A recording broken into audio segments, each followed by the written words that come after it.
السلام علیکم ورحمۃ اللہ وبرکاتہ۔ الحمد للہ رب العالمین والصلاة والسلام علی اشرف الانبیاء والمرسلین نبینا محمد وعلی آلہ واصحابہ اجمعین، اما بعد فاعوذ باللہ من الشیطان الرجیم، بسم اللہ الرحمن الرحیم۔ وَلِلَّهِ عَلَى النَّاسِ حِجُّ الْبَيْتِ مَنِ اسْتَطَاعَ إِلَيْهِ سَبِيلًا وَمَنْ كَفَرَ فَإِنَّ اللَّهَ غَنِيٌّ عَنِ الْعَالَمِينَ۔ وقد قال النبي صلی اللہ علیہ وسلم: بُنِيَ الْإِسْلَامُ عَلَى خَمْسٍ شَهَادَةِ أَنْ لَا إِلَهَ إِلَّا اللَّهُ وَأَنَّ مُحَمَّدًا رَسُولُ اللَّهِ وَإِقَامِ الصَّلَاةِ وَإِيتَاءِ الزَّكَاةِ وَالْحَجِّ وَصَوْمِ رَمَضَانَ۔ رب اشرح لي صدری ويسر لي امری واحلل عقدۃ من لسانی یفقہوا قولی۔ میرے پیارے ساتھیوں، آج کے اس شبھ اوسر میں حج کے وشے میں دو چار شبد سنکشپت میں بیان کرنا چاہتا ہوں۔ میں آشا کرتا ہوں کہ آپ لوگ اوشیہ سنیں گے۔ حج ہر مسلمان پرش ہو یا مہیلا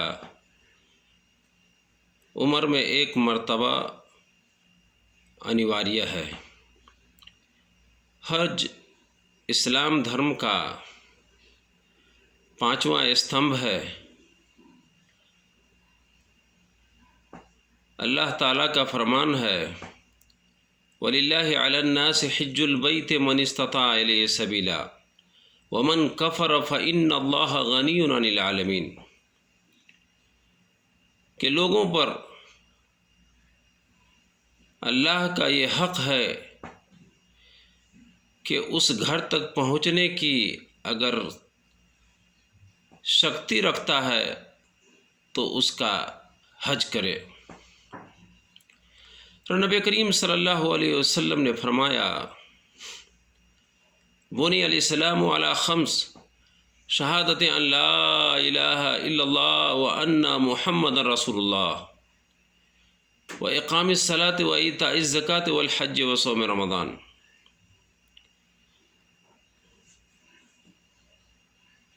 کہ اسلام کا مول جگ 5 باتوں پر آدھارت ہے۔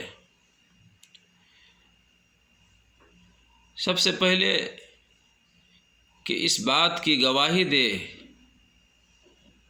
کہ حقیقت میں اللہ کے علاوہ کوئی دوسرا معبود نہیں ہے، اور محمد صلی اللہ علیہ وسلم اللہ کے سندیش واہک ہیں، اور نماز قائم کرے اور زکوٰۃ دے اور رمضان المبارک کے مہینے کا روزہ رکھے اور حج کرے۔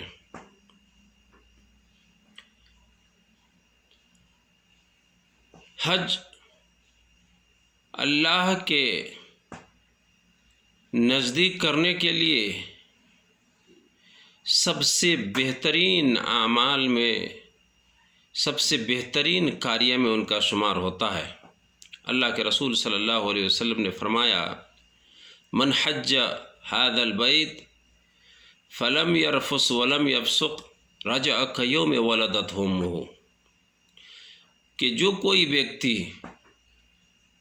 اس گھر کا حج کیا، اس نے فحش باتیں نہیں کی اور پاپ کا کام نہیں کیا، تو اس طرح وہ حج سے واپس ہوا جیسے کہ اس کی ماں نے آج جنم دیا ہو۔ میرے پیارے ساتھیوں، حج کے کچھ شرائط ہیں، اس کے کچھ آداب ہیں، اس کے کچھ احکام ہیں۔ سب سے پہلے حج کے شرائط میں سے ہے کہ ہر اس کا مسلمان ہونا ضروری ہے، اور عاقل، بدھیمان اور بالغ ہونا ضروری ہے حج کے لیے۔ حج مسلمان عاقل بالغ پر فرض ہے، اس شرط کے ساتھ کہ وہ وہاں تک جانے کا